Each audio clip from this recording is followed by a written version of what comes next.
So it's funny, I woke up this morning, went to go take the dog out, I'm like, oh man, it's a little bit chilly. Then I finish up my morning routine, I get ready to go in the car, I had to drive up to Lewiston, and I'm like, oh man, now I'm hot. I gotta take the jacket off. I'm like, I'm used to that swinging like over the course of the day, not in like 2 hours. Right. Well, we got to 60 today. Yeah. I mean, that's pretty good. Did you guys wake up like weirdly early? We were just talking, Maine and I were talking about that. Yes. Yep.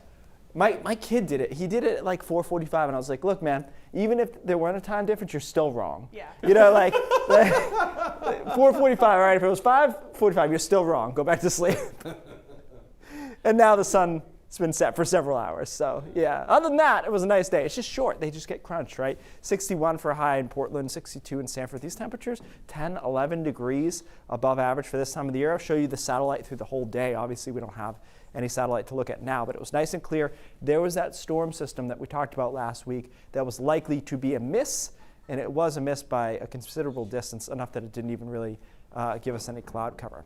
So overnight tonight, we dropped down to about freezing. I don't think we'll get a whole lot colder than that. We've had a lot of nights recently in the 20s, even teens in the mountains. It's not quite that cold. Tomorrow's another mild day. We get into the 60s, 63, 64, maybe Sanford and Portland and Wiscasset and Lewiston. Mountains will be right around 50 degrees, more clouds there, but another way above average day tomorrow. I think you're going to like it. And then clouds come in on Tuesday night. Wednesday, we will see some showers to start the day. It doesn't look all that heavy. Light rain, showers, however you want to phrase it. It's out of here. Looks like by midday at the very latest. The afternoon on Wednesday looks good.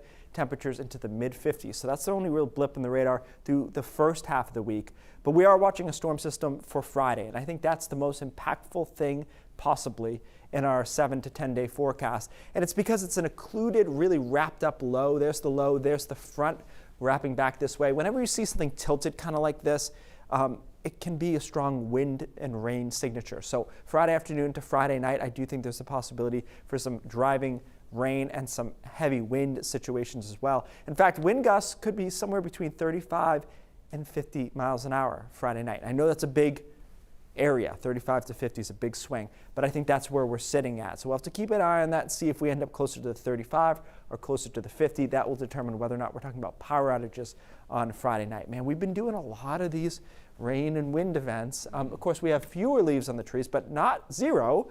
I'll tell you that because I'm that guy who doesn't really like to get into leaf raking until everything has fallen.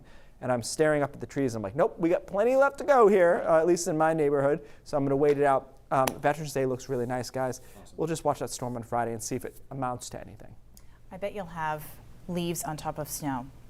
Yeah, and this is always the risk, too, is that like if you wait too long and then it rains, it get mushed on, you like see it in the spring. Yeah. That's pretty That's much what I'm it. dealing with right now. It's like, oh, do I have to rake? Yes, I have to rake. You got to do it. All right, thanks, Keith. We'll be right back.